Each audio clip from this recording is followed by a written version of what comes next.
Você agora está encontrando muitas dificuldades que antes não tinha, ou que antes não percebia, ou que antes não eram tão acentuadas.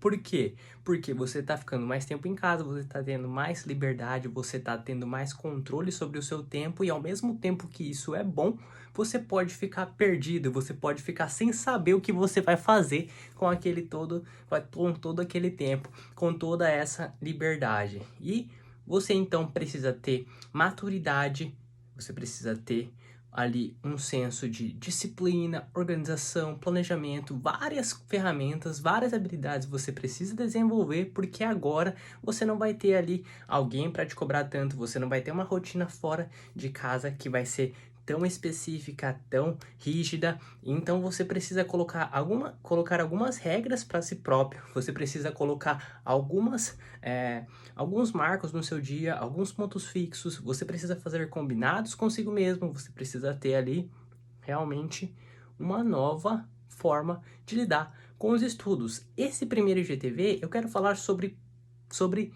organização e planejamento. Eu vou ali para o quadro e me acompanhem.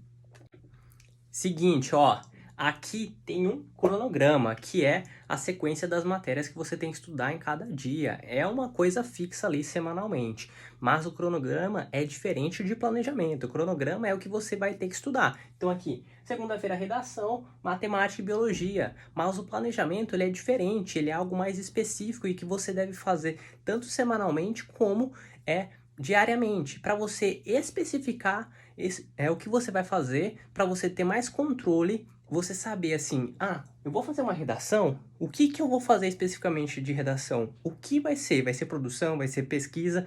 Então, vocês têm que ter um cronograma, umas matérias fixas do que vai estudar, visível para você, e vocês têm que fazer um planejamento semanal. E como assim fazer o planejamento semanal? É no domingo, por exemplo, hoje que eu vou postar esse vídeo, vocês especificarem. Então, redação, o que eu vou fazer? Eu vou demorar 1h30, então, para fazer um tema de obesidade infantil. Aí você coloca ali o dia a dia, das 8 horas da manhã até às 18 que você vai estudar. O que você vai fazer? E cria um itinerário. Então, por exemplo, a primeira coisa é redação.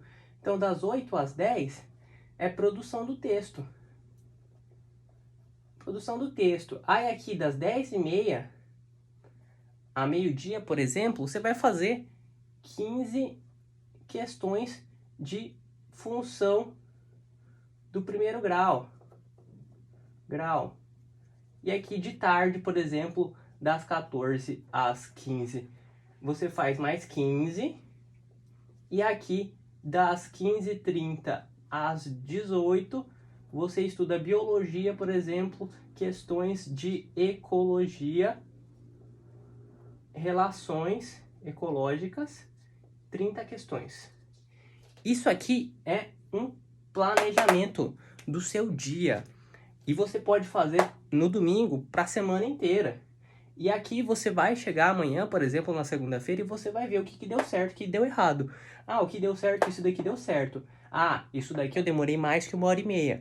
E aí você vai replanejando, por exemplo, na segunda, o que você vai fazer na terça, para você, com base no seu cronograma, especificar aquilo que você vai fazer, para ter na sua rotina claro, porque aí você vai saber fazer as metas e você ao final do dia vai ficar feliz ou triste, com razão ou sem razão. Se você chegar no final do dia e falar assim, cara, eu consegui fazer essa produção textual aqui e eu tô feliz, porque é alguma coisa que eu coloquei para fazer e eu cumpri. Então não tem por que eu chegar, por exemplo, tendo cumprido todas as minhas metas ao final do dia e ter aquela sensação de falar assim, não deu certo, agora eu tô querendo estudar mais, e aí você não vira aquela chavinha do descanso, porque você acha que tem que estudar a todo momento. Então, um planejamento, ele é muito eficiente para isso, para você saber o que você tem que fazer, para você ter um norte, para você falar assim, não, agora eu faço isso, eu tô caminhando em direção aos meus objetivos, e aí depois, na hora que você acabar aquilo, você vira a chavinha e você fala, não,